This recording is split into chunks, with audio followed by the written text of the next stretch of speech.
question in the back.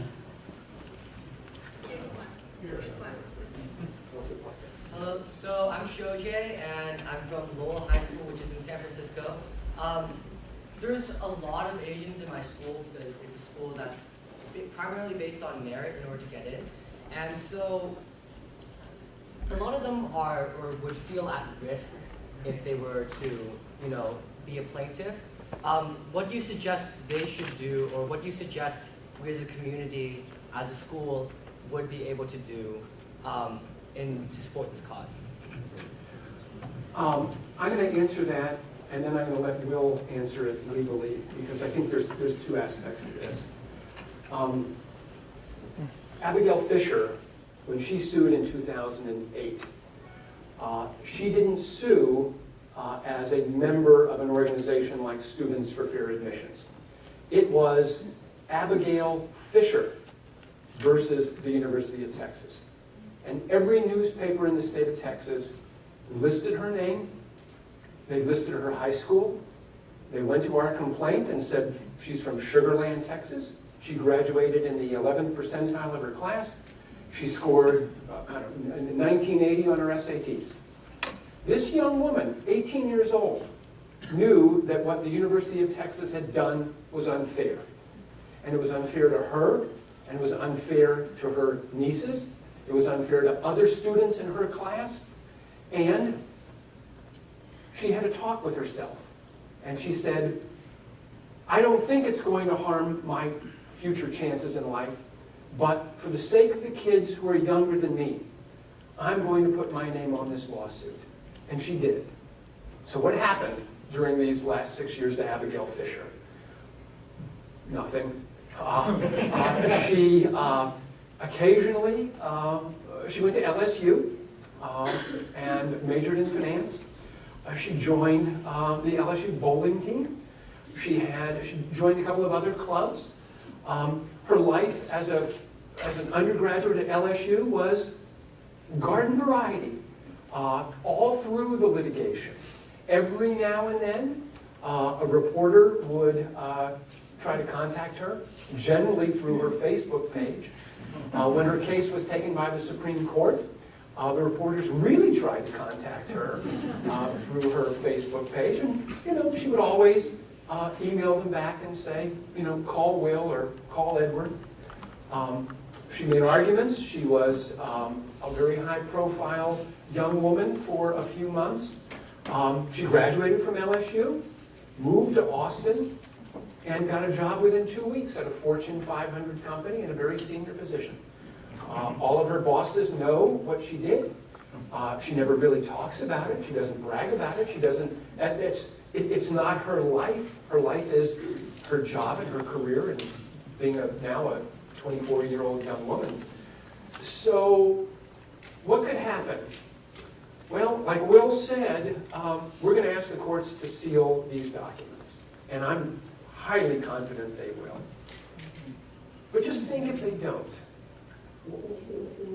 What's going to happen to this lawsuit if everybody who, and now we're up to 10, 12 kids who have said, you can let the courts know my name. What happens if they all just become so frightened that they tell us to withdraw their names from the lawsuit? Then this kind of discrimination that happens at Lowell, that happens at Stuyvesant, that happens at Thomas Jefferson, that happens at hundreds of public and private high schools around the country will continue. Asians will continue to be discriminated against for a long time until young men and young women will stand up and say, I will find the courage to stop this.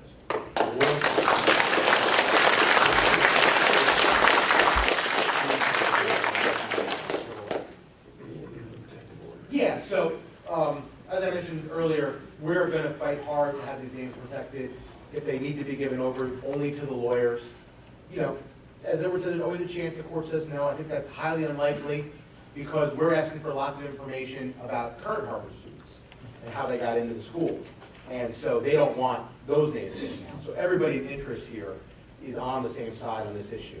But Edward made the fundamental point, which is, Edward and I can't stand up for you, but we can stand up with you. And so, you know, we do need people to step forward and take a brave step. And 10 or 12 have, and I'm sure 10 or 12 more will. And I don't think there will be retaliation. I really don't. Now, we certainly want to protect the ones who are in the application process. But beyond that, I really don't think it will. I think those people will find that it will something they will remember for the rest of their lives that they did, and that they can be proud of, and they will go on to do great things. I have one comment. I want to share with you. I also received many news reports. I want to talk with the victims, potential victims. What I did was trying to say, okay, if you can keep a little confidentiality, say it's Michael from Los Angeles, or like Linda from Houston. So if anybody here knew like one case being discriminated or under tremendous pressure because this kind of racial quotas, so also contact me, and then I would be happy to pass information to a news reporter. News reporter looking for this kind of case to publicize what we have been suffering. Okay, we need support also. All right, I think a question. So I have a question from a counter-argument perspective. What kind of data, what kind of students, what kind of organizations do you expect that Harvard and University of Carolina will be pulling out and present those information in front of the judge at this point? And how much visibility do you have into their actions? So we're going to have a lot of visibility into their actions through the discovery process. They have to turn over any information they want to give to the judge, to us first, so we can review and analyze it. It will be interesting to see what kind of arguments they make. I have to confess that most times it's really much talking in a circle, right? We say, why do you want to use race? And they say, we want to be diverse. And we say, well, what do you mean by diverse? And they say, well, when we have enough race. And we say, okay, but when we have enough race? And they say, when we're diverse. Cannot get them to give a straight answer on this. We have tried. We have been trying for many years. What they mean is when we fulfilled our quota and our student body looked in a picture as we wanted to. And of course, they can't say that because that would be against the rules. So what they try to do is say, oh, you overemphasize the academic qualifications. We don't really care about that much. And then you say, but you care very much about your ranking in U.S. News and World Report, right? They say, well, yes. And they say, but doesn't that really matter about your academic qualifications? They say, well, yes. Then what's the problem? They say, well, we need more leadership. I mean, right? I don't know what the honest answer to your question is.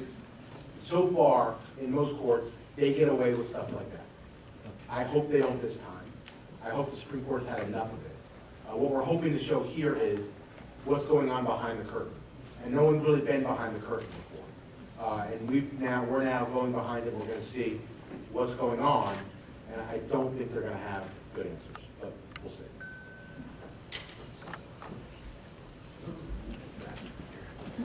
A lot of questions.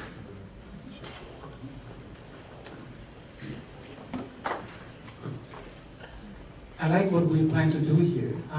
But my question is, unlike the Appleby Fisher case, which is one individual against the university, here if we want to prove a case, which is Harvard has systematically discriminated Asian American applicants, don't we need to ask the court to review all the applications for 7 years?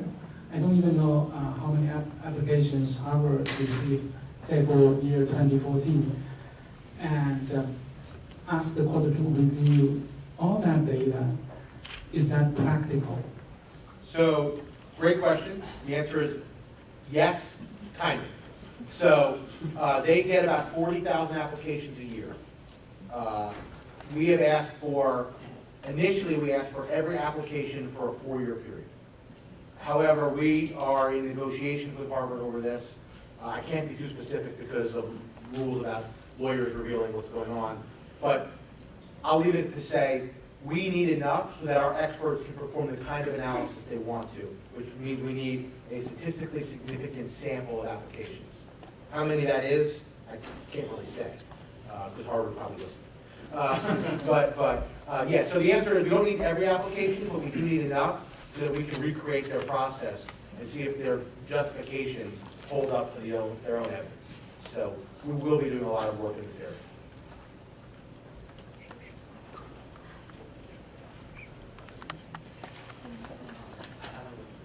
Here's another question, more to the experts on, I guess, the admissions process.